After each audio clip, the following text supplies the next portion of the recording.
oser le changement, ne sont pas l'apanage de quelques leaders héroïques qui, touchés par la grâce divine, transforment avec succès leur entreprise. Switch Oser le changement parle de gens ordinaires, inconnus, comme vous et moi, qui, avec peu ou pas de moyens, peu ou pas de pouvoir hiérarchique, entament des processus de changement couronnés de succès. Voilà ce que j'aime par-dessus tout dans ce livre. Ce sont des histoires extraordinaires de gens ordinaires qui illustrent et soutiennent le propos des frères Hiss. Quoi de plus motivant pour vous inciter à vous lancer? Mais attention, un changement réussi, ce n'est pas planifier des dizaines de réunions pour que les autres changent. Le changement passe d'abord par vous, que vous décidiez de changer le monde ou votre tour de taille. Sénèque disait « Ce n'est pas parce que les choses sont difficiles que nous n'osons pas. C'est parce que nous n'osons pas qu'elles sont difficiles. » Un long voyage commence par un premier pas. Alors osez le changement, avec ce livre comme carnet de route. Frédéric Rémillet, président d'Ethic Consulting.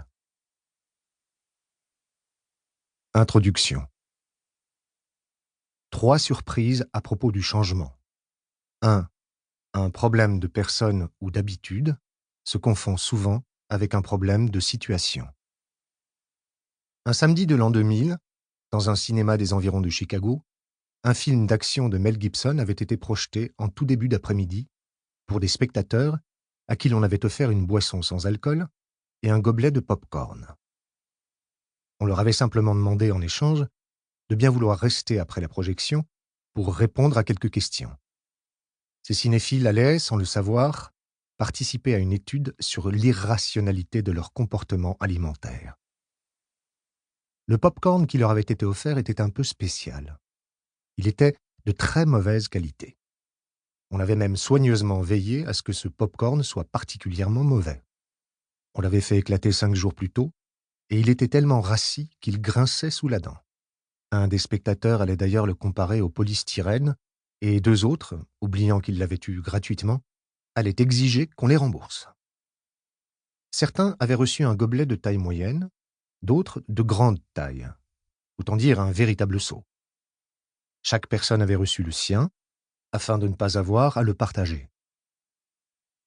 Une seule question intéressait les organisateurs: est-ce que les individus qui avaient reçu un grand gobelet allaient manger plus de pop-corn que les autres? Le format moyen était déjà tellement grand que personne n'était censé pouvoir venir à bout de sa portion de pop-corn.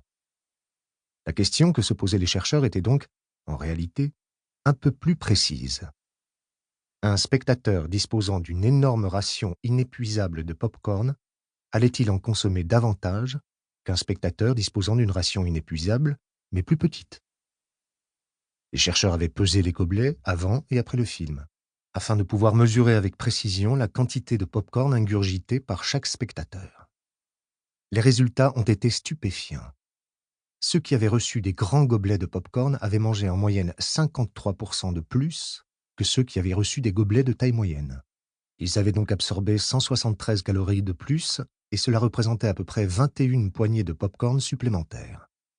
L'auteur de l'étude en question, Brian Wansink, qui dirige un laboratoire sur les comportements alimentaires, le Food and Brand Lab de l'Université Cornell, a présenté les résultats dans son ouvrage « Conditionné pour trop manger ». Nous avons mené d'autres études sur le pop-corn et les résultats sont toujours les mêmes.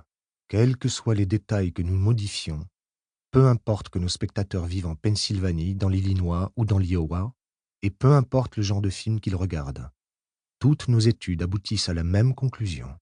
Les gens mangent davantage quand on leur donne une plus grosse ration. C'est tout. Aucune autre théorie ne peut expliquer ce comportement. Ces personnes ne mangeaient pas par plaisir. Le pop-corn était rassis et désagréable à manger. Ils n'étaient pas poussés par le désir de terminer leur gobelet. Les 2 types de gobelets étaient impossibles à terminer. Peu importait qu'ils aient faim ou qu'ils soient rassasiés. La règle est intangible. Celui qui dispose d'une plus grande portion mange plus. Encore mieux, ces spectateurs ont refusé de croire à ces résultats. À l'issue de la projection, après leur avoir fait part de leur constatation, les chercheurs leur ont demandé s'ils pensaient avoir consommé davantage de pop-corn en raison de la plus grande taille du gobelet. La majorité d'entre eux ont trouvé cette idée ridicule. On a entendu des réactions comme « On ne me fera pas avaler ça » ou « Je sais très bien à quel moment je n'ai plus faim ». Imaginons que l'on vous présente ces résultats sans vous informer des deux types de gobelets. Vous pourriez alors constater que tout le monde n'a pas consommé la même quantité de pop-corn, et que certains, même, semblent avoir voulu tester les limites physiques de l'estomac humain. Fort des données à votre disposition, vous arriveriez facilement à la conclusion que certains mangent raisonnablement, tandis que d'autres sont des goinfres. Un spécialiste de la santé publique qui se pencherait sur les mêmes données s'inquiéterait sans doute de la situation des goinfres. Nous devons inciter ces gens à adopter un comportement alimentaire plus sain. Tâchons de leur faire prendre conscience des dangers d'une telle suralimentation. Pas si vite. Si l'on souhaite que les gens mangent moins de pop-corn, la solution est simple. Leur donner des gobelets plus petits, sans avoir besoin de s'inquiéter de leur connaissance ni de leur comportement. On voit ainsi comme il serait facile de faire d'un problème simple, réduire la taille des gobelets, un problème difficile, amener les gens à penser autrement. C'est notre première surprise en matière de changement.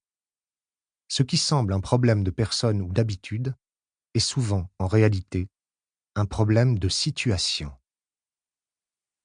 2.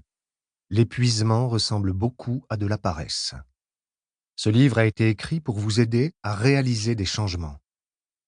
Nous allons étudier le changement à tous les niveaux, au niveau de l'individu, de l'organisation et de la société. Peut-être aimeriez-vous aider votre frère à surmonter sa dépendance au jeu. Peut-être souhaitez-vous que vos salariés adoptent un comportement plus modéré en raison de la situation du marché. Peut-être voudriez-vous que davantage de vos voisins se rendent à leur travail à vélo.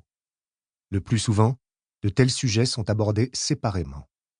Il y a les conseils en gestion des changements proposés aux dirigeants d'entreprise, les livres de développement personnel destinés au grand public et les manifestes pour changer le monde à l'attention des militants.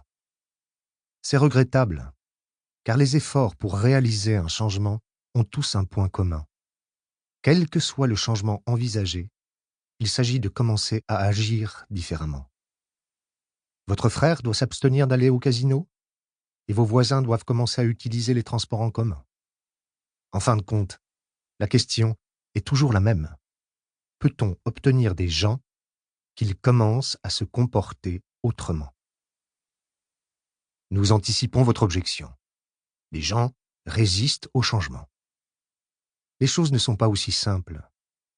Chaque jour, des bébés naissent et de façon inexplicable, les nouveaux parents accueillent ce changement avec enthousiasme. Songez pourtant à l'ampleur d'un tel changement. Pourtant, ce changement considérable, personne ne tente de s'y opposer. Au contraire, les gens l'attendent. Dans notre existence, nous acceptons un grand nombre de changements décisifs. Des naissances, des unions, des déménagements, de nouvelles technologies et de nouvelles activités professionnelles. En même temps, dans d'autres domaines, nous avons toutes les peines du monde à modifier notre comportement d'un iota. Nous ne parvenons pas à arrêter de fumer. Nos enfants deviennent obèses. Et notre conjoint est décidément incapable de mettre lui-même sa chemise sale dans le panier à linge. Il faut donc croire que certains changements sont difficiles, tandis que d'autres paraissent plus faciles.